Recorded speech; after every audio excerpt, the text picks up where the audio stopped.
कहानी घर बना खंडर। एक सेठ जी थे जो दिन रात अपना काम धंधा बढ़ाने में लगे रहते थे। उन्हें तो बस शहर का सबसे अमीर आदमी बनना था। धीरे धीरे पर आखिरी वे नगर के सबसे धनी सेठ बन ही गए। इस सफलता की खुशी में उन्होंने एक शानदार घर बनवाया। गृह प्रवेश के दिन उन्होंने बहुत शानदार पार्टी का आयोजन किया। जब सारे मेहमान चले गए तो वे भी अपने कमरे में सोने के लिए चले आए। थकान से चूर जैसे ही बिस्तर पर लेटे, एक आवाज़ उन्हें सुनाई पड़ी, मैं तुम्हारी आत्मा हूँ और अब मैं तुम्हारा शरीर छोड़कर जा रही हूँ। सेठ घबरा कर बोले, अरे तुम ऐसा नहीं कर सकती, तुम्हारे बिना तो मैं मर ही जाऊंगा। देखो, मैंने वर्षों के तन तोड़ परिश्रम के बाद यह सफलता हासिल की है। अब जाकर इस सफलता को आमोद प्रमोद से भोगने का अवसर आया है। 100 वर्ष तक टिके ऐसा मजबूत मकान बनाया है। यह करोड़ों रुपयों का सुख सुविधा से भरपूर घर मैंने तुम्हारे लिए ही तो बनाया है। तुम यहाँ से मत जाओ। आत्मा बोली, यह मेरा घर नहीं है, मेरा घर तो तुम्हारा शरीर था। स्वास्थ्य ही उसकी मजबूती थी, किंतु करोड़ों कमाने के चक्कर में तुमने इसके रख रखाव की अवहेलना की है। मौज शौक के कबाड़ तो भरता रहा, पर मजबूत बनाने में किंचित भी ध्यान नहीं दिया।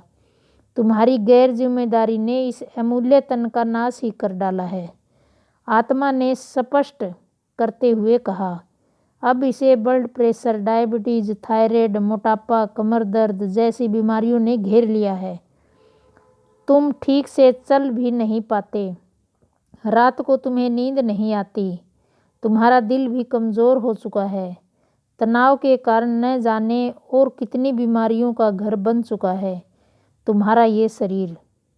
अब तुम ही बताओ, क्या तुम किसी ऐसे जर्जरित घर में रहना चाहोगे जिसके चारों ओर कमज़ोर व असुरक्षित दीवारें हों, जिसका ढांचा चरमरा गया हो, फर्नीचर को दीमक लग गई हो, प्लास्टर और रंग रोगन उड़ चुका हो, ढंग से सफाई तक न होती हो, यहाँ वहाँ गंदगी पड़ी रहती हो, जिसकी छत टपक रही हो, जिसके खिड़की दरवाजे टूटे हों?